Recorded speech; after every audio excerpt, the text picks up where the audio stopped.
Yeah, hello everyone. Welcome back to a brand new episode of the 13th Man Sports Live Show. It's Shane alongside Frankie. It was a wonderful week of CFL football that just kicked off. We'll get into that quickly. Just a quick word from two of our sponsors. We got Customized Sports, your number one stop shop for all your custom jersey needs. Link is in the description. It's in our link tree as well. You can find all the links down in the description, as well as Bodog, your number one stop for all your fantasy and daily betting needs. Head on over to Bodog. There were some wild bets this weekend, some upsets that would have made you a lot of money if you put money down.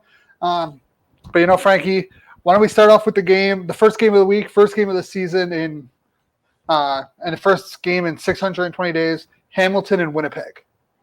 Yeah. Well, question right out of the bat, Shane. I mean, we both agreed that starting Jeremiah Masoli was the right thing to do. We've put out a poll, actually, and I'm going to pull up the results. We had one on Twitter. I think it was split 50-50. There wasn't, I think there was about 30 responses to that, split 50-50. Interesting, that one. We put one out. We put our power rankings out today, if you didn't see that. We put a poll in that as well. I mean, it's not something that's going to stick around forever because this is awful, and it only gives us a certain amount of responses. So, so these polls are not going to be a fixture, but with 35 votes in the poll for who should start week 2 at quarterback for the Hamilton Tiger Cats, Jeremiah Masoli leads with 57% of the voting. Yeah, that's not surprising. Mazzoli wasn't the problem with that in that game. No, but he didn't help either, right? I don't think. It wasn't great. The pressure kept coming from the inside, and I know if you're a quarterback, if you have inside pressure, you're done for. You're not going to be able to do much dealing with inside pressure consistently, and that's what happened. Yeah. I think if their O-line can get a little bit better, I think Okafor and Tate on the outside did a decent job, but Hamilton had 3 sacks. 2 of them came from the linebacker position. I think he's fine. You give him a proper O-line, even a little bit better O-line, he'll be fine. He looked tired by the end of it because he was running around so much. What I will say, though, from the Tiger Cats front, the offense struggling as much as it did it not surprise you that they didn't at least try to put Dane Evans out there and see if he could spark something? No, because I think – so here's my thinking is that coaches are way too stubborn sometimes. Yes. Stonehauer probably should have went to Dane Evans, unless he honestly believed that putting in a quarterback wasn't going to change the difference because of how their line was getting dominated. But I think personally they wouldn't have done any better with Evans. The reason I asked that, though, because Masoli had success at the beginning of the game, right? We both agree with that. He looked awesome. But it just came to a point where Winnipeg wasn't allowing that anymore. And at least if you go to Dane Evans, you get a fresh tank of gas. I think that was the issue with a lot of teams this opening week. The conditioning wasn't there for a lot of them. And it's hard to have it there. Nobody's played a football game in 600 days. So I don't know how you would possibly be, football ready. So if you at least went with Dane Evans for the start of the fourth quarter, you put a guy out there who's in a position where he hasn't done anything all game. He's talented enough to win you the game. It just maybe changes the pace of the game just enough for you that you might be able to have a bit of a breakthrough on the offense. And I mean, it clearly wasn't working with Masoli out there in that game. Not to say that he shouldn't be the starter, but I think that's something I would have tried if I was the head coach of the Tiger Cats there. I think when you put in a quarterback like that, though, you're kind of putting the blame on him.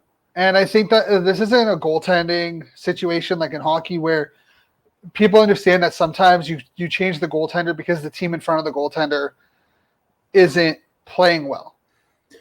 Yes, but I think at the same time, too, though, in that example, I think there's a lot more capable backup goaltenders in hockey than there are capable backup quarterbacks in football. Well, I agree, but I think it has a different message when you pull out your quarterback in football than it does when you pull out the goaltender.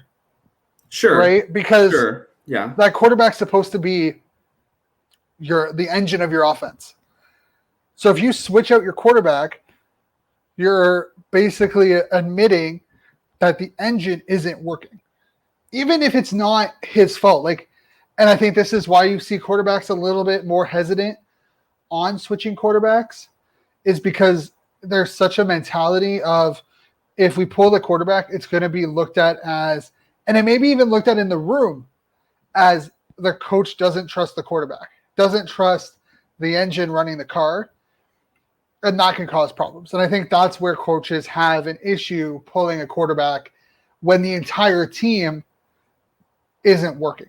Yeah, and we'll get to this. We'll get to the Winnipeg Blue Bombers in a moment here, because there's some good stuff to talk about with them. But at the same time, with Evans and Mazzoli, it's a little weird to me that I think it's obvious that Dane Evans is the plan for the future, right? How long do they plan? Because I never thought that Mazzoli wouldn't start, but I've also never thought that he's going to end the season as the starting quarterback in Hamilton. It's almost like a foregone conclusion in my mind that Dane Evans is going to take the starting job at some point. This is just proving that their desire to use Dane Evans as the starting quarterback is the right choice. That's what this feels like to me. Because I get, both of them have 1 year left in their contract, right? Mazzoli only signed for 1 year, and then Dane Evans, I think, has 1 year left. Yes. So in absolutely no parallel universes, and not in this universe either, do the Tiger Cats allow Dane Evans to walk at the end of this season and keep Jeremiah Mazzoli. I don't think there's a chance in hell that happens. Yeah, but I mean, here my thinking is, if Mazzoli struggles next week, they're going to Evans. Oh, they have to. They have to, because if they lose, they got a tough game next week with the Riders. Yep. If they lose, especially with the Argos winning. If they go 0-2, Toronto still has to beat Winnipeg, so that's not a foregone conclusion whatsoever. Montreal is another team to watch. They play Edmonton next week.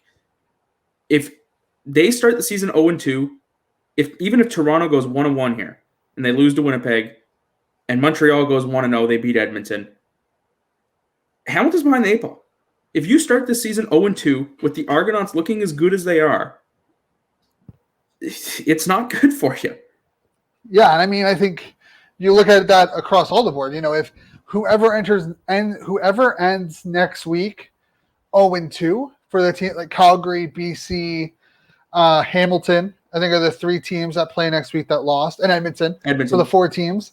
If any of those 4 teams, especially they're all in the West outside of Hamilton, you have 3 teams in the West that can, have one of those or 2 of those 3, or one of those 3 is guaranteed to go 0-2, because I'm pretty sure Calgary plays BC next week. Yeah. So you're guaranteed one of those is going to go 0-2. Yeah. If you're Edmonton, if you're one of those teams, you can't go 0-2, 0-3, and expect to make the playoffs. Yeah. Just to wrap up on Hamilton before we move on to get a little bit of Winnipeg in there, their offense looked good on the first drive, and then rather anemic from there on out. I don't know what they have to do to fix that. I think there's some O-line stuff there. O-line. That interior of the O-line needs to be better. It's tough when you're going up against Jackson Jeffcoat and Willie Jefferson. But it's not, though, because Tate and Okafor did well. This is the same thing that we saw in the Grey Cup, though. It's difficult to match up against a defensive line that has as many pieces as Winnipeg does. Well, I agree, but the fact that Winnipeg had 1 sack is kudos to Mazzoli, because Mazzoli was running for his life, and the person who got the sack was an interior lineman. Tate and Okafor, they had their issues. I mean, every lineman does. You don't have a perfect game start to finish in football. No player does. Yeah. But the fact that Jefferson and Jeffcoat didn't get a sack, I don't even think Jefferson had a tackle, or he had 1 tackle. The interior of the line. Either way, though, I mean, I don't think Mazzoli ever looked comfortable, and sometimes that's just as good as getting a sack. Oh, I agree. It's just that interior of the line, the fact that they kept losing man-to-man. They were losing that interception, Jefferson's INT. Yes, that was a fantastic play by Willie Jefferson. I don't think that was designed like no, that. I think he just realized that he was better off to pull back. Yeah. Probably saw the under route. But that was a 3-man rush, and it was caused by the interior of the line. Yeah. So, in my opinion, I don't like they need to fix they need to communicate better. That O-line needs to do a lot better if they have a chance next week. Yeah. On to the Winnipeg front. Absolutely massive shout out to Brady Oliveira. He had a fantastic football game. I don't have the exact numbers in front of me, but he did rush for well over 100 yards. He was fantastic. Shout out to Kenny Lawler and Nick Dembski for stepping up in a huge way. Kenny Lawler did come away from that game with our player of the game. It was him and Brady Oliveira that I really thought about, but it's hard not to give it to the guy who scores the only 2 touchdowns for you. So Lawler got it for that game. Just all-around great offensive performance from the Winnipeg Blue Bombers. And Zach Collaros, man, he's really to me, it looks like he's turned back the clock to his Hamilton days where the injuries weren't a concern. And that's scary because I think right now, Zach Collaros is either the 3rd or 4th best quarterback in the league. Pretty sure we had him ranked 3rd. 3rd or 4th. We did, but I also think that, that list did include a lot of like what guys have done in the past. But I think in terms of like with health right now too, he's healthy. If you put the top 4, like top 3 quarterbacks when healthy, I think most CFL fans would put, Bo Levi, Mike Riley, Zach Collaros. In terms of who's in the CFL right now when healthy, those 3 quarterbacks have shown that they can be ballers when healthy. I think there's people who would make the argument that Cody Fajardo might be better than Collaros. That one I'm still kind of waiting on confirmation on. I think he can be, but I think, he's got to eliminate the second half of this opening week's game to be able to do that. Are we done with the BC Hamilton game? Yeah, Winnipeg played great. They only had 1 sack, but they had a bunch of pressures. Their offense looked good. Mm-hmm. Their O-line looked a lot better than I thought they would. Yeah. And they're number 1 in our power rankings for a reason. If you haven't read those, they are out now. And Saskatchewan fans aren't happy with us. That's not surprising. Redwise fans aren't happy with us, which is kind of comical. Okay, but if we're gonna move over to the Saskatchewan BC game, how please, if you're a Rough Riders fan and you're watching this, in the comments put in why the Rough Riders should be top 2 after winning by 5 or 4 against BC. Like you had a 30-point lead at half, and then you win by 5. Yeah. Please explain to me why you should be in the top 2 or 3. Yeah. And when I put those together, me and you decide the order that we want to go, and then I go in and I explain why each team is where they are. I literally wrote in that one that if the game had continued to go like it was in the first half, the Riders would have been number 2. But the way they played in the second half almost cost them the football game, and it cost them the second spot in the power rankings. They have to go where they went. They went number 4 behind Hamilton, Toronto, and Winnipeg. Yeah, and argumentally, you can probably put Saskatchewan over Hamilton in that 3 spot. But who's better on paper? That's the other part about power rankings are not standings. And a lot of people, ultimately power rankings mean nothing. But if I'm going in, my definition of power rankings is if I put 2 teams on the field today, who would win? And that's why BC is ahead of Ottawa, and that's why Winnipeg is ahead of Toronto, because I think Winnipeg would beat Toronto, and I think Winnipeg would beat everyone in the league. They're the favorites in those games, right? And Ottawa's not a favorite in any single matchup right now. Yeah, and but before we really talk about the power rankings, dive in to this BC versus Rough Riders game. A lot of people were mad. We all know Nathan. It was all expected that Michael Riley, my apologies. Michael Riley was going to start. Come BC's first drive, Nathan Work starts. And then everyone and their mothers got on Twitter and was like, betting this, betting that. If you want, you can't expect people to bet and you're not going to be transparent, this, that, and the other thing. And it's like, personally, I understand what you're getting about. But you would have to think that it wasn't really surprising because I know Campbell did some shady stuff when he was with Ottawa when it came to his starting quarterbacks.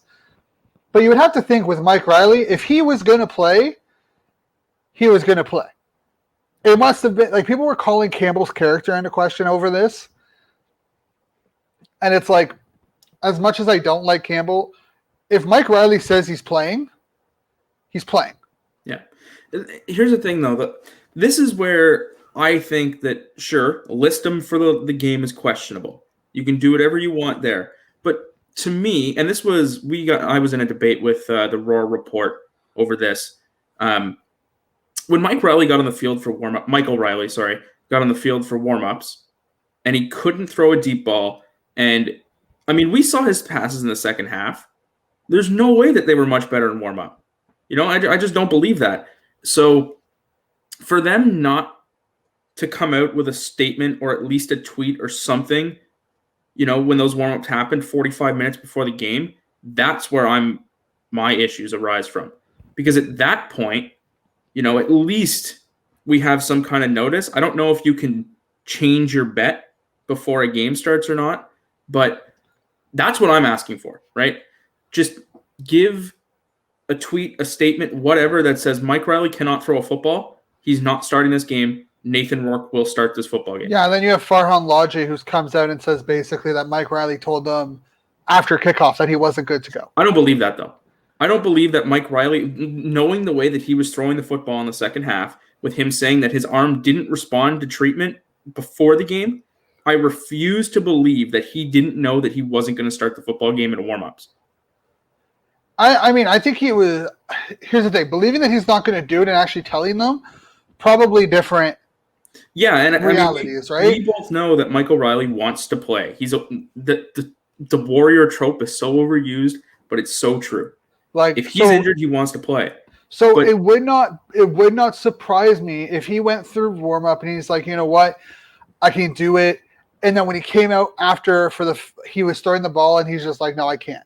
It would not surprise me if that did happen. Yeah, but at the same time, let's think about what has to go through, what medical staff, I don't know how to say this. What does he have to do to prove to the medical staff, to prove to the coaches, to prove to the general manager that he can go out there and play before the game? Because if he wasn't throwing all week, and that's what he came out doing, the way he was throwing that ball, he didn't throw one spiral, Shane. Not one. But to me, there's reports that he basically told Campbell after, on the sideline after halftime, that he was good to go and he wanted to play. Right, but if that was what good to go meant, he was never good to go. No, and he never should have had pads on. He never should have, and he should never have played. But the fact that it's like Bo Levi, it's like Ricky Ray and Henry Burris. If they want to play, and they tell you that they are good to play, you play them. Yes, but here's what I will say. I think this is probably the last point I'm going to make on this. It would have been smarter for them to scratch Michael Riley and have Nathan Rourke going into this game knowing that he was going to be the starting quarterback. Because Nathan Rourke did not look prepared mentally to start that football game. Or at all. Like that offense did not look prepared for Rourke. And that's one of the things I highlighted in the power rankings was that once Michael Riley came in, things settled down. There wasn't this frantic energy about the BC Lions anymore. They calmed down. You know, Nathan Rourke then went out and led touchdown drives. He looked good. And that, to me, is more mental preparation than anything, because you and I both know that Nathan Rourke has some serious talent. Hey, he's getting first team reps. He got first team reps today. Mm-hmm. He's going to be a star in this league at some point. Oh, 100%. Him and O'Connor. Him and O'Connor both are gonna be stars. Yeah. I would have liked to seen the BC Lions, and going forward, this is what they should do. If Michael Riley cannot play, if his throws are like they were in the second half, end it. Just tell Nathan Rourke for midweek in practice, Nathan, you are the starting quarterback this week. Give him all of the resources he needs to prepare himself mentally to start the football game, because they can't do that again. They can't throw a rookie quarterback into the fire in a packed Mosaic Stadium where they've been football deprived for 620 days. That's a horrible idea. Yeah, and I mean, he's getting first team reps. He should look a lot better against Calgary on Thursday. But moving away from BC because they did look good after. What a hell of a football game that was. It was crazy. Rourke made his mistakes like any rookie would, in no matter whatever league. But Saskatchewan, it was a tale of two halves for that team. You come out gunslinging in the first half, everything's going your way. It looks like you can't make a mistake. And the second half, you lay an egg. My worry is this a personnel issue or is this a coaching issue? Because we've seen Edmonton and Ottawa under Jason Moss in the second half of a big league game kind of take their foot off the pedal. Yeah. So that's my issue. I think the truth lies somewhere between. I don't think Saskatchewan is as good as they were in the first half. I don't think they're as bad as they were in the second half. I think their success in the first half was a lot to do with BC's offense being completely out of whack, not being able to drive the football. Once Michael Riley came into the game, again, he calmed it down, and Saskatchewan's defense that defense, man, if Michael Riley could have thrown a football, they would have been in big trouble because that linebacking core is scary in a bad way. And even the secondary, I just don't know how they don't come up with an interception on at least one of those ducks that Michael Riley threw. Yeah, I don't know. But that D-line, that D-line's fine, but that's secondary. I think they have 3 linebackers who never played a CFL game up until that game, like that night. Yeah. That's terrifying. If I'm the Rough Riders, I look at that and that's your weak point. No, that's BC. That's BC.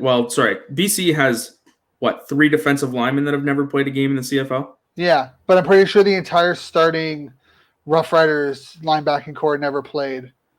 Yeah. I don't know. I'm concerned about the Rough Riders defense. I think the offensive line doesn't look great either. Keeping Cody upright is going to be key. The rest of the offense, though, I think they have a ton of talent with William Powell. He's still unbelievable. Kyran Moore, Shaq Evans. They've got all kinds of weapons. If Cody can be kept upright, they're going to be fine offensively. It's defensively where I worry. If the reports of Labatt coming back next week because I think restrictions are lifted on the 15th. If Labatt is back after the 15th, that's a huge boost to that interior line. If he's ready to go. Saskatchewan. If he's ready to go. He probably won't play until week 5. Yeah, because he didn't go to any of the camp, right? No, he retired. Yeah. But he'll probably won't play until week 5. I don't know when their bye week is. Their bye week was week 4. So he could come back. Technically, I don't know what the policy is going to be, if he'll have to quarantine, if he's already quarantining. If he's been in Canada, no. Okay. So realistically, he could be back on that Monday on the 16th and practice that entire week. Doesn't have to play the game on the 21st against Ottawa. You have the bye week, and he's good to go on Labor Day weekend against Winnipeg for the Banjo Bowl. Yeah. It'll be big. They need it. So that's something for Rough Riders fans to keep an eye out. And as far as the Rough Riders go, again, tough game next week. You got Hamilton coming. That's going to be a team that's not very happy with the way things have started. And I think we're going to see a much more tight Hamilton team. By the way, I want to mention Brandon Banks real quick.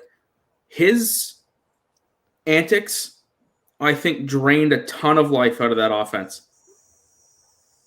Yeah, I mean, Banks is one of those guys, in my opinion, that he'll either help your team or he'll hurt your team. But I can also understand his frustration. I can too, but to me, if you're going to be that frustrated, that animated, and that demanding that you get the football, and you get it and you fumble it, sometimes you're overthinking it. And I think that's the problem. It's that some athletes, they want all this, they want the ball, they want that, they want and then they get it, and because they're overthinking everything and they think that they need to make a play, they end up making a bad play. Yeah, I get it, but they got to get on the bench. The coaches have got to calm that down. Because if that is something that can derail your offense. Oh, 100%. But We're moving on to the Saturday doubleheader, where who knows what would have happened in these two games. Game of plays, a couple of changes here and there. There's different outcomes. Start off with the first game, the Toronto Argonauts, Calgary Stampeders, two of the nicest looking jerseys in the league. I actually am not a fan of that helmet that the Stampeders are wearing, by the way. I don't really care about the helmet, but the jersey's nice. The jersey's very nice. The helmet, I don't really like the 75th anniversary logo on the side of it. Yeah, I don't like that either, but I like the striping in the middle. Yeah, it's all right. Their helmet's also really sparkly this year. That kind of threw me off when I saw it. Yeah, it has a little bit of a gloss to it. Yeah. Anyway. I kind of wish they went back to the logo that they had during that era, but whatever. Oh. But man, what a game. That was some McLeod Bethel Thompson looked like a starting quarterback in the CFL. Yep, because he is. Can we also bring this topic up? Are you on the team of believing that Nick Arbuckle's actually injured to the point where he couldn't start this game? Or do you believe that McLeod Bethel Thompson won the starting job anyway? I think it's both. I think Bethel Thompson won the starting job. I think there was a lack of snaps in practice. Yep. And when you have a lack of snaps, you can be beat out because you're going to have, if you do not perform in the snaps that you have, you're going to be beat out. I think it's a bit of both. I think they combine, you have the lack of snaps. Bethel Thompson is looking, how do you justify, more importantly, how do you justify sitting someone who's basically, taken probably 75% of the reps at first team across your camp versus someone who's taking 25% of reps because of injury. Yeah. And just as an FYI, again, we put out a poll in the power rankings, assuming Nick Arbuckle is completely healthy, who is the starting quarterback going forward for the Toronto Argos? 32 votes. McLeod Bethel Thompson has 78% of the votes. I think Bethel Thompson is going to be the starting quarterback until he starts to crumble. And he is to me, he's the Ryan Fitzpatrick of the CFL. He is a great short-term quarterback. He'll give you 3 or 4 quality games, but by that 5th game, he'll start to crumble. I wonder how much that has to do with the team that he's had in the past, because this is definitely the most stacked Argos team that he's ever had the chance to work with. Yeah, I mean, the last couple of years, the Argos haven't been that good. I'll give them that. And we're just looking at the receiving core. You got Jawan Breskison out there, who really, other than his 1 touchdown, I don't think was heavily, involved. Neither was Eric Rogers, though. Well, that's exactly what I'm saying. And you still have Ricky Collins Jr. and they still have Levine Oel, and the guy. What's his name? Number 87. Can't remember his name, but he was the most involved player of that Argos offense. Yeah, it's a dangerous football team. I'm gonna pull up their stats real quick for who ended up with the most receiving yards and whatnot. Ricky Collins Jr. had 126 yards. Yeah. Braverman was the guy. He had 42 yards. After that first kickoff, or that first punt, I thought he was going to have a very short stint with the Argos. Yeah, but no, Breskison only had 1 catch on 4 attempts for 9 yards and a touchdown. But Giddens had 2 receptions on 2 attempts for a touchdown. This offense is so stacked that you're going to have the ball spread out very well. Yeah. And you know what, Shane? I just went to go look at our game leaders, and I just realized that the way that I have put them into our articles, they actually update to be the most recent article's stats. So I'm going to have that fixed for next week's games because that is not at all how I want that to work. And I'm glad that I looked because that makes me very angry, actually. But the fact that Calgary ran the ball over 20 times is crazy. That actually doesn't surprise me a ton. I think that they're still kind of green with their new receiving core. There's some fantastic talent there with Herji Mayala and oh my god, why am I blanking? Maya Jordan. There you go. There's some exceptional talent there. I think they just haven't had time to work with Bo yet. Well, I agree, but it's just still for a team that kind of has taken kind of gone away from the run the last couple of years after being a very run dominant team with Messam or Cornish beforehand. It's definitely interesting seeing them kind of go to that run heavy set again. Yeah, it was working though. I mean, the Argos kind of struggled a little bit to stop it, but it's nothing for them that I'd be too concerned about because that defensive line again and the front seven really as a whole is brand new, dominant on paper too. Yeah. What I am concerned about with the Stampeders though is the inability to find the end zone. I mean, I'm not right now. They put up 20 points.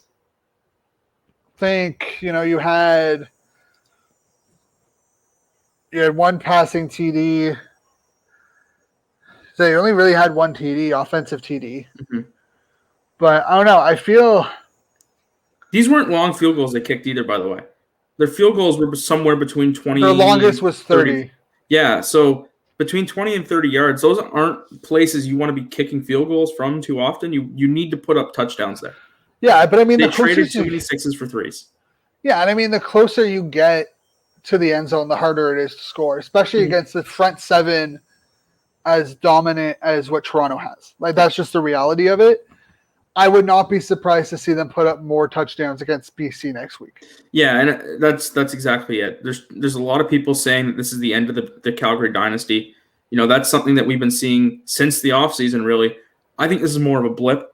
I think this is something that they're going to figure out. They're going to find a way to get back in the end zone because, to be frank, Bo Levi Mitchell is way too talented and way too much of a competitor to let this be the end of it.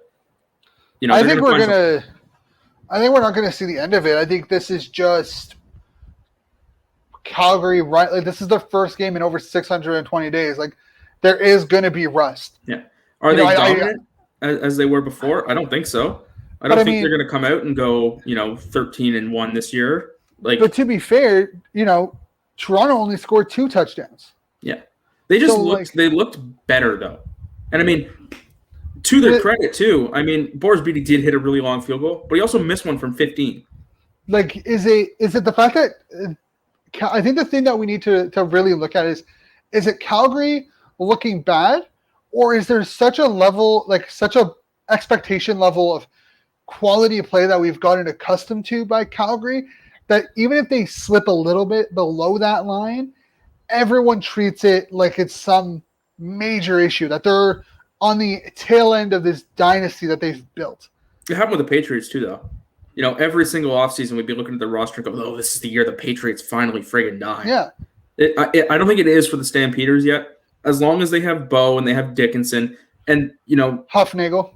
Yeah, their offense is still good enough. I think there's just some continuity issues there. More time, more reps. Is he going to fix that? I think Milanovic Lyles, is that his name? Yeah. The running back. He looked pretty good too. I've never heard of that dude before, and he came out and he was genuinely impressive to me. Kadeem Carey is going to have a solid season, I think. I just think we forget that there was no preseason, that they haven't played in over 600 days and they have no preseason. They're just jumping right into it. Yeah. Their first 3 weeks are going to be preseason. It's going to look like preseason football for a little bit. It's going to give you that, there's going to be mistakes. There's going to be points left off the board because of whatever, because of timing and continuity and understanding where you're supposed to be at a certain situation. There's going to be those mistakes early in the season because, they don't have any in-game experience yet. Yeah. One thing we didn't mention with Saskatchewan, BC, we didn't mention player of the game. We gave that to Michael Riley because I feel like we had to. There was other people that we could have considered, but for him to gut that out and give his team a genuine chance to win the football game like he did, I feel like it'd be disrespectful not to give it to him because nobody went through more on that field than he did. Yeah, that was a gutsy performance. And then for the Toronto Calgary game, McLeod Bethel Thompson took it home, toe to toe with Bo Levi Mitchell and coming out on top. I mean, for a guy who that has been touted by you as the Ryan Fitzpatrick of the CFL, system quarterback, all of the above. Hey, I never said he was a impressive. System quarterback. Yeah, I know, but that's just other genuine or general. I just think he's a Ryan Fitz and there's no disrespect to Bethel Thompson or Ryan Fitzpatrick. It's just they're good stopgap quarterbacks. If they're a good quarterback, a good player to have on your roster, if you need a player like a quarterback, if your starter gets hurt and he's only out for a couple of weeks, that's the guy you want taking over. Yes or no? Can McLeod Bethel Thompson and the Argos win the Grey Cup? With Bethel Thompson the starting quarterback, of course. Yes, because of the defense and the start, like the quality of players around him. I agree. But I'm still hesitant on Bethel Thompson. If he's putting up another 300 yards consistently on a 70% completion rate, by week 5, 6, by their my opinion of him will be changed. I will say that now.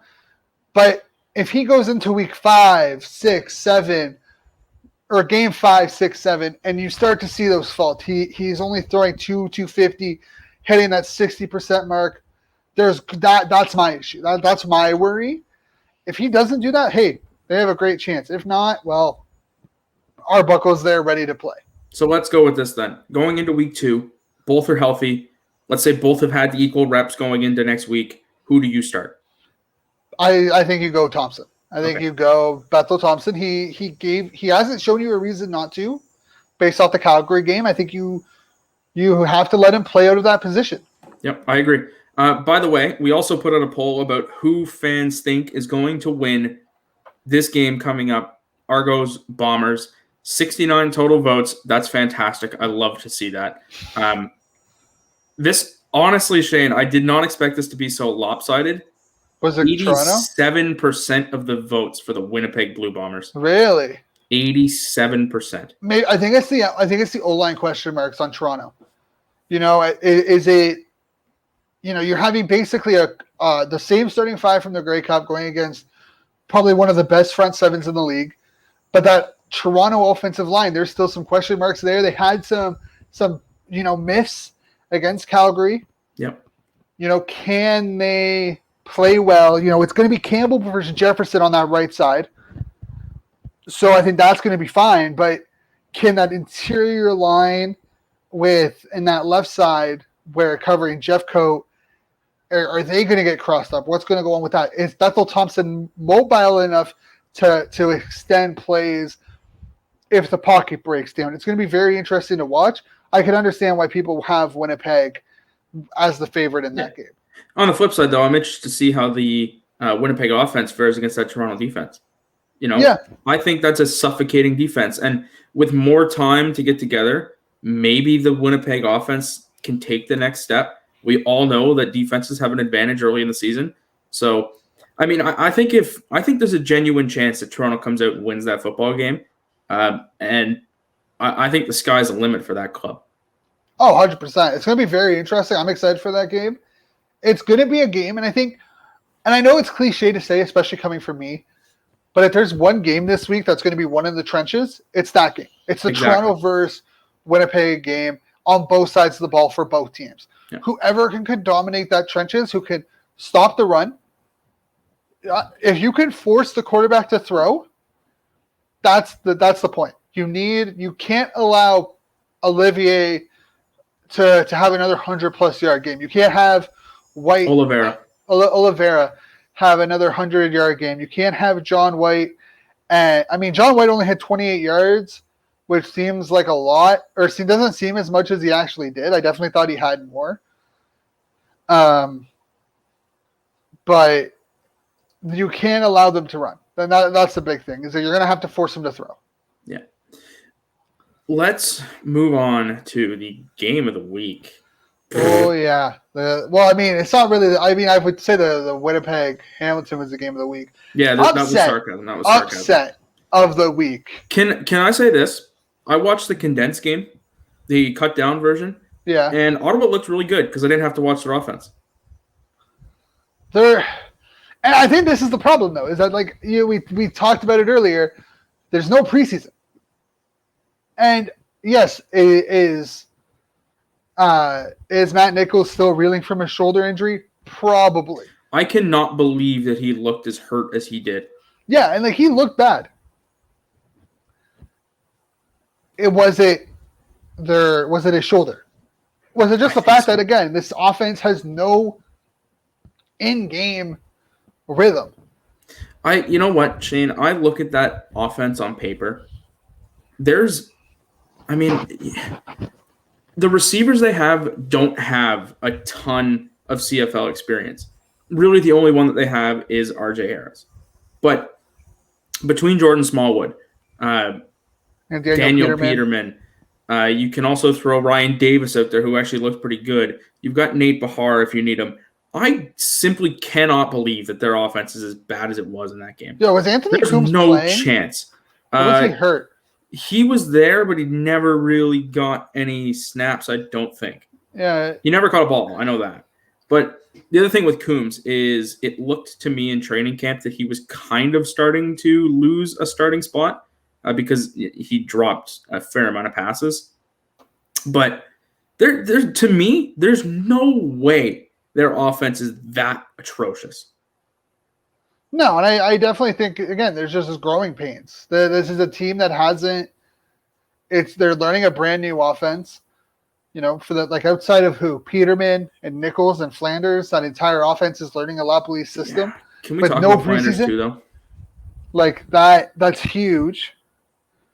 But, and again, I know I'm a broken record on this episode, but the interior, that entire O-line looked bad. Yes, yes, thank you. You have your tackles, and I think this is the thing that annoys me. And hey, I wasn't at camp. I'm not in there. I'm not watching film. I'm not a coach for this team, but why? What thought came behind Desjardins and Lapalisse's mind to think it was okay to start two tackles who had combined have played 12 CFL games? This is and I don't even think their right tackle has started any. He's just played in some. The part of the issue, though, is the fact that they lost so many offensive linemen right before training camp. How do you replace that? But they didn't lose any tackles. Still, there's just they lost a lot up there. I could understand their interior of their line being garbage, but they weren't. McMillan and Cordy, they did well. They did decent. His snaps actually didn't look too bad, by the way, and I was very concerned about that going into this game. Oh yeah, so was I, because a snap can derail an entire. Yeah, and he maybe played 3 games center in college too. Yeah, he was more of a guard tackle in the University of Alberta, I think. Yeah, it's not his primary position at all. No. Just trying to pull the jokes. I can't remember the guys' names. Of course, it's just not pulling. That's great. But yeah, I look at here it is. I'm just looking at who's on this depth chart, and I'm just like, oh wow. I can't believe that our offensive line is so bad. You texted me in a surprise that Jacob Zott was starting. Yeah, because I didn't even realize he was going to start. Yeah. I thought Pickett was going to get the start over him at left guard. But you have Rogers and Catalina starting, and Rogers had 10 games with Montreal last year. Catalina had played his first game in the CFL. But man, I don't know. I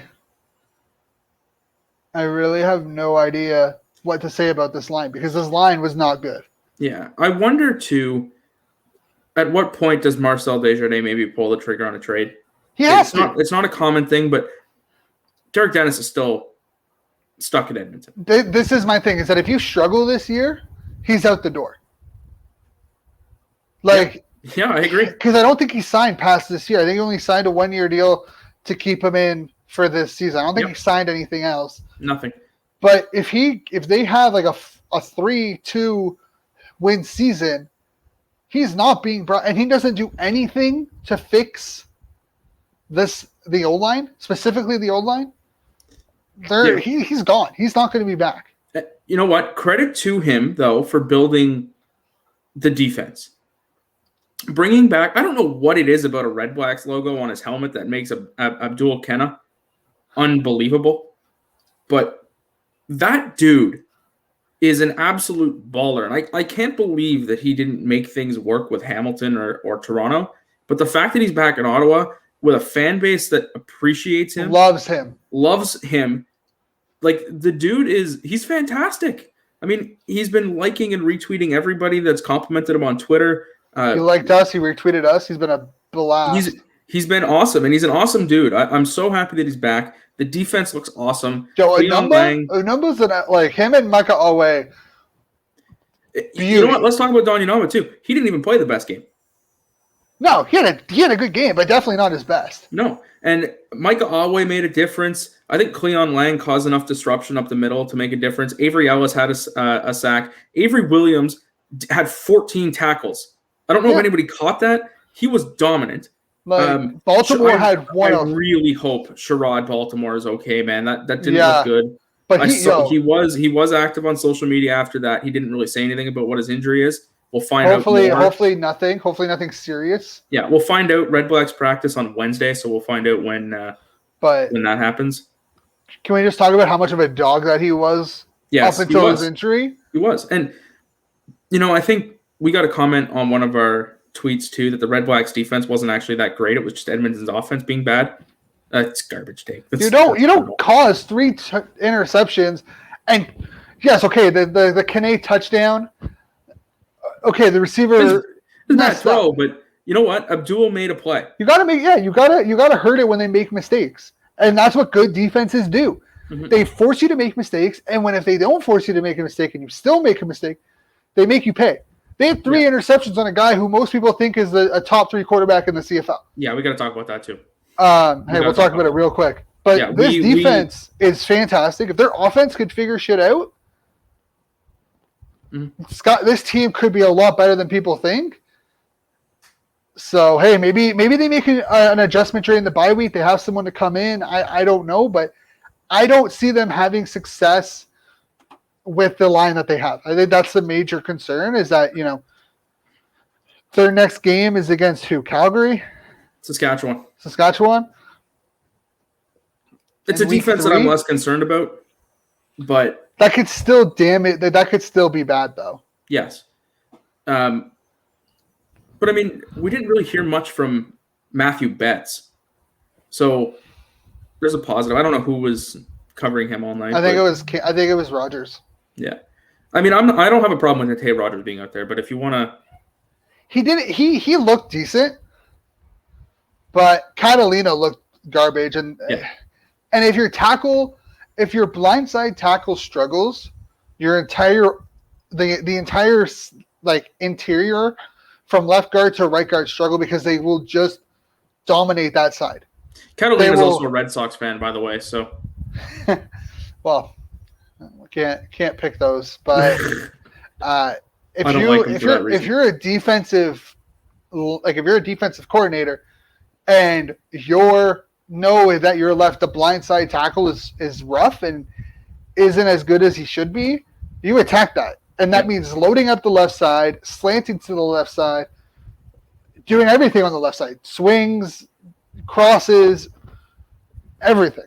Yeah. And that's what happened with Ottawa. And that's how friggin' Boateng was able to have so much of an impact. Yeah. On the Trevor Harris front, though, Shane, we warned Elks fans that Trevor Harris and Jamie Elizondo is not a good pairing. We said it. Between the 20s, he's elite. In the red zone, can't do anything. And you know what? He did almost score a touchdown. They almost did. Don't remember who the receiver was that caught the ball just outside of the end zone. It was their fullback. But in the first quarter, in a throw to the I thought side, you were talking about the end of the game. No. This was just a throw that I think was a little bit too overdone, just a little too far out of the catch radius to stay in bounds. Oh, I think that was Ross. Yeah, Shy Ross. Yeah. By the way, you know what? I got to mention, why did we get more replay time of Shy Ross backflipping and dunking an Oreo cookie into a glass of milk than we did that illegal forward pass call? We saw one replay of that, and we saw 3 replays of Shy Ross. Because everyone knows the illegal forward pass call was garbage. And I mean, to be fair, there was like 2 angles that I saw that you could probably make an argument for, but like there wasn't enough to in my opinion, to overturn it. But you know what? That's the rule. It's got to be conclusive. So yeah, so I don't know. I'm still waiting for them to release that. But overall, like Trevor Harris, he's a yards guy. But here's the thing. He hit 75% of his throws. He threw it 44 times, 333 yards, 0 TDs, 3 interceptions. His longest was 35. Darrell Walker and James Wilder Jr. combined for 100 yards receiving after the catch. James Wilder looked really good, by the way. He did. I got to throw that out there. But when 100 of your 333 yards come from 2 players in yards after the catch, I think we had what? Up until the second quarter, or third quarter, we had no throwing plays over 15 yards. Yeah. I think Matt Nichols' longest attempted throw of the night was 7 yards. I think so, yeah. His longest was 15. He was 12 for 20, 71 yards, and his longest was 15. Yeah. And I mean the other thing I got a question with Harris. In that last drive, I understand they're giving you the underneath route, but there's absolutely no chance that the best option for you in that moment, especially on the last play of the game, is to toss a little dunk off to your fullback and hope that he can run over 3 people and get into the end zone. To be fair, though, like he did come a yard short. Shout out to Kenna and Anamba for that. Shout out to them for stopping that. And you know what? By the way, I got to say this too. Red Blacks fans know that in 2019, the tackling was horrendous. They couldn't tackle anybody. How many broken tackles did you count in that game? Because I think there was the James Wilder one, a couple, the one at the start of the game. Yeah, I think there was like 6 or 7 that I remember off the top of my head. Yeah. Abdul Kane looked awesome. Avery Williams looked awesome. They didn't miss their tackles. They wrapped up and they brought them to the ground. Credit to Mike Benavides for working so effortlessly or tirelessly in training camp to make that happen. Defense looked amazing. It's just the offense. But Edmonton, I think we've spent most of this time talking about Ottawa because of how horrid the offense was and how good the defense was. But Edmonton's offense was non-existent, and they have star player after star player. But this is the problem with Elizondo and Harris, is that a lot of what we saw were the same stuff that we saw in Ottawa. A lot of short dump passes, a lot of just conservative throwing before the sticks. It was a lot of take the ball. It's that whole mentality of let your playmakers make plays. Well, you got to stretch the field, and they didn't stretch the field. Trevor Harris got to be a playmaker for you too, and he's not. But instead of running a curl route that stops 4 yards before the stick and hoping the receiver can get there, why don't you run a curl route just beyond the sticks? Get him the ball and let him get hit right away and go down instead of doing it 4 yards and then punting. I mean, it's just the play calls for them don't make sense. It does make sense in 4-down football. And this is the reason why I hate how we have accepted, and this isn't to hate on the coaches themselves, but I feel like we would have a lot more innovative play calling if we had youth sports coaches in the CFL, because you have all these coaches that their plays would work very well in the NFL. They would work very well in 4-down football. Do you know how Rod Peterson has on his show? They have whenever Rod starts ranting, they have the Rod's rant thing that gets stamped across the screen. Yeah. We need one of those for any time you go on a rant about Lansdowne needing a Foot Locker, shoes, or Canadian head coaches. Hey, I mean, just anything really. Anything would work for rant wise. But like, it's true though. Elizondo's like offense plays for an American style football. It doesn't play for Canadian style football right now. So they're going to have to make the adjustments. But I don't know. I'm not sold on Edmonton right now. They're not the team that I thought they were going to be out of week 1. But again, no preseason.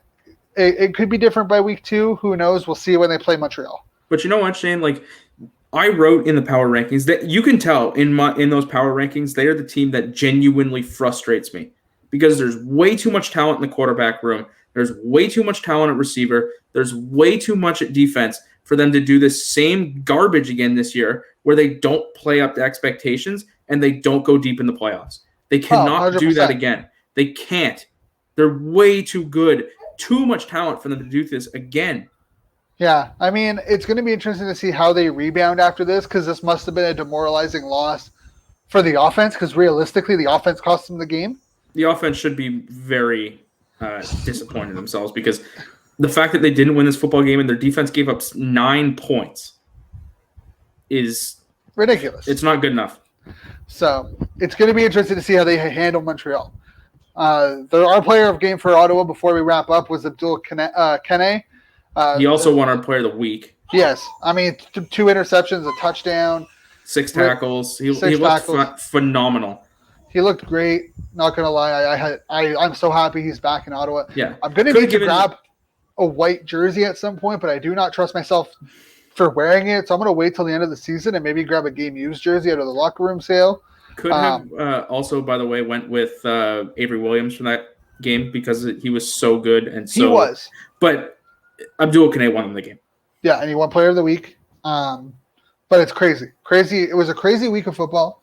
I know we spent all episode talking about the CFL, but we have waited over 600 days to do this. So next episode may not be so CFL dominant. But thank you all for tuning in and catching us live tonight.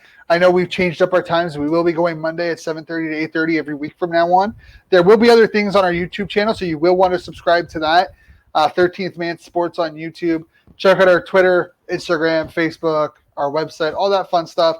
You know what to do. Remember, links in the description below for Bodog and Customized Sports. We do have a new video up on YouTube right now, but a little bit of a highlight package for this week. Follow myself at Shane_by at 13, and then Frankie at Frankie_Benvo. Do you have anything to add to that, Frankie, before we sign off? Yeah, I just want to toss out there that we have been working tirelessly to put out content on our website. You may have seen, I think it was about 12 new articles that we posted this weekend, Shane. Yeah. Which is like mind-meltingly much for us because we are a very, very small crew. So that being said, if you've ever been interested in sports writing and ever thought about potentially wanting to do that, we would be very thrilled to have some help on, whether that's to write CFL, your favorite team there, CEBL, MLB, NBA, NFL, whatever you want to write, we got a platform for you to do so. So if it doesn't just have to be writing. If you want to do content, we can do content as well and videos and whatnot. But yeah, let us know. We can head up to our I think there's a way to contact us on our website, right? Yeah, you can see the contact page and hit there, fill out the email form, and we will get back to you. You can also just DM us on Facebook or Twitter or Instagram too, I guess. Any way to get in contact with us, we can start a dialogue about that. Yeah. All right, guys. Thank you for staying in, and we'll catch you next Monday with a brand new episode. And hopefully you enjoy another week of CFL football. NFL preseason has started. So who cares? That's more football to watch. Stay safe, guys. Enjoy your week. We'll see you next time.